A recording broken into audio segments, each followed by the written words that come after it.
ഒരുപാട് ഔഷധ ഗുണങ്ങളുള്ള അതേസമയം അതീവ രുചികരമായ ഒരു പിക്കിളാണ് നമ്മളിന്ന് തയ്യാറാക്കുന്നത്.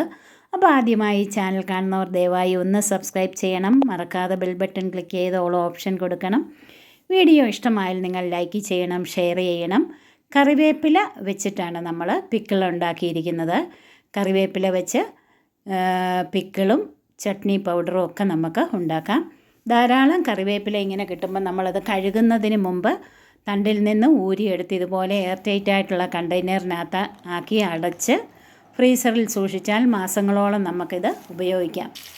അപ്പോൾ പിക്കിൾ ഉണ്ടാക്കാനുള്ള കറിവേപ്പില നന്നായിട്ടൊന്ന് കഴുകി വെള്ളം വാരുന്നതിനായിട്ട് കിഴുത്ത പാത്രത്തിൽ കോരി വെച്ച് വെള്ളം തോർന്ന് കഴിയുമ്പോൾ കട്ടിയുള്ള ടവലിൽ നിരത്തി ഫാനിൻ്റെ കീഴിലോ അല്ലെങ്കിൽ വെയിലത്ത് കുറേ നേരം നിരത്തി വെച്ചാൽ നന്നായിട്ട് ഉണങ്ങിക്കിട്ടും. വെള്ളമെല്ലാം നന്നായിട്ട് മാറിക്കിട്ടണം, എന്നാലേ നമ്മൾ വറുത്തെടുക്കുമ്പോൾ ഇത് നന്നായിട്ട് ക്രിസ്പി ആയിട്ട് കിട്ടത്തുള്ളൂ. ഒരു 30 ഗ്രാം വാളൻ പുളി 1 കപ്പ് തിളച്ച വെള്ളം ഒഴിച്ച് കുതിരുന്നതിനായിട്ട് മാറ്റി വയ്ക്കണം. കറിവേപ്പിലയൊക്കെ നന്നായിട്ട് ഉണങ്ങി കിട്ടിയിട്ടുണ്ട്. 50 ഗ്രാം കറിവേപ്പിലയാണ്. അതുപോലെ വാളൻപുളിയും നന്നായിട്ട് കുതിർന്നിട്ടുണ്ട്. ഇനി ചീനിച്ചട്ടി അടുപ്പിൽ വെച്ച് നമുക്ക് ഒരു 3 ടേബിൾ സ്പൂൺ നല്ലെണ്ണ ഒഴിച്ചു കൊടുക്കാം. നല്ലെണ്ണ ചൂടാകുമ്പോൾ അതിലേക്ക് 2 ടേബിൾ സ്പൂൺ ഉലുവ, 1 ടീസ്പൂൺ ജീരകം, 2 ടേബിൾ സ്പൂൺ കടലപ്പരിപ്പ് ഇത്രയും ചേർത്ത് നന്നായിട്ടൊന്ന് വഴറ്റാം. വഴന്ന് വരുമ്പോഴത്തേക്ക് നമുക്കതിലേക്കൊരു 15 വെളുത്തുള്ളി ചേർത്ത് കൊടുക്കാം. വെളുത്തുള്ളിയും കൂടെ ചേർത്ത് വഴറ്റിയിട്ട് നമുക്ക് എടുത്തു വെച്ച കറിവേപ്പില അതിലേക്ക് ചേർത്ത് കൊടുക്കാം. കറിവേപ്പില ചേർത്ത് നന്നായിട്ട് ഇളക്കണം. ഒരു ലോ ടു മീഡിയം ഫ്ലെയിമിൽ വെച്ച് നന്നായിട്ടിത് ക്രിസ്പി ആകുന്നത് വരെ നമുക്ക് വറുത്തെടുക്കണം. അപ്പം നല്ല കിലുകിലാന്നുള്ളൊരു സൗണ്ട് വരും. അതുവരെ നമ്മൾ കറിവേപ്പില കയ്യിലെടുത്ത് ഞെരടി നോക്കുമ്പോൾ അത് പൊടിയുന്നുണ്ടെങ്കിൽ പാകമായി.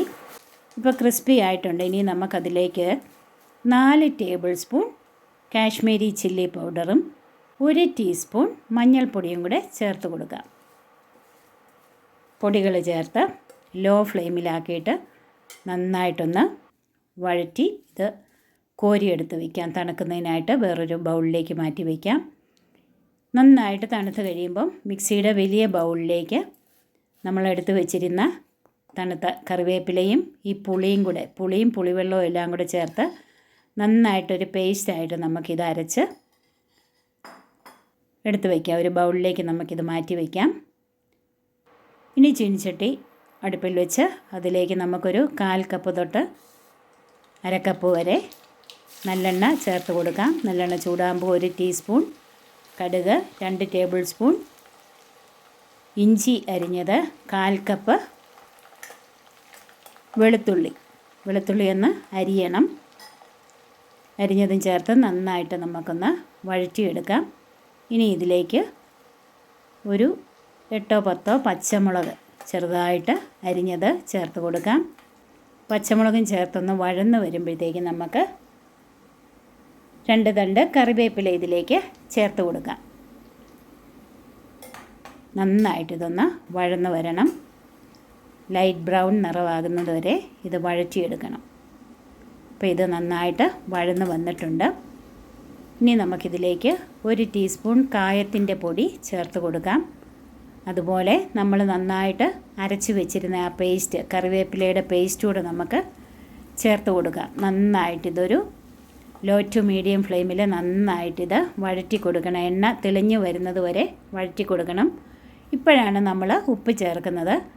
പാകത്തിന് ഉപ്പ് ചേർക്കുക. ഉപ്പ് കൂടിപ്പോകാതെ ശ്രദ്ധിക്കണം. ഈ അരപ്പിന് ആവശ്യമായ ഉപ്പ് മതി. കാരണം ഇതിലെ കഷ്ണങ്ങളൊന്നും ഇല്ലാത്തതുകൊണ്ട് നമ്മൾ ഒരുപാട് ഉപ്പ് ആദ്യം ചേർക്കരുത്. ഇതിലേക്ക് രുചിയെല്ലാം ഒന്ന് ക്രമീകരിക്കാനായിട്ട് നമുക്ക് 2 ടേബിൾ സ്പൂൺ ശർക്കര ചീകിയത് ചേർത്ത് കൊടുക്കാം. അതുപോലെ ഒരു 3 ടേബിൾ സ്പൂൺ വിനാഗിരിയും കൂടെ നമുക്ക് ചേർത്ത് കൊടുക്കാം. വിനാഗിരിയും കൂടെ ചേർത്ത് നന്നായിട്ട് ഇളക്കി ഒന്നുകൂടെ ഇതിൻ്റെ ജലാംശമൊക്കെ ഒന്ന് വറ്റി വരണം.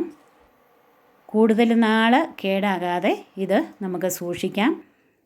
ഒരുപാട് ഔഷധ ഗുണങ്ങളുള്ളതാണ് കറിവേപ്പില. അപ്പോൾ കറിവേപ്പില ധാരാളമായിട്ട് കിട്ടുമ്പം നഷ്ടപ്പെടുത്തി കളയാതെ ഇതുപോലെ പിക്കിളൊക്കെ ഉണ്ടാക്കിയാൽ വളരെ ഹെൽത്തി ആയിട്ടുള്ളൊരു പിക്കിളാണ്. നല്ല ഒരു മണമാണ് ഇത്.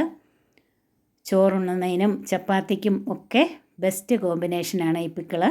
അപ്പോൾ ഇനിയും പുതുരുചികളുമായി നമ്മൾക്ക് വീണ്ടും കാണാം.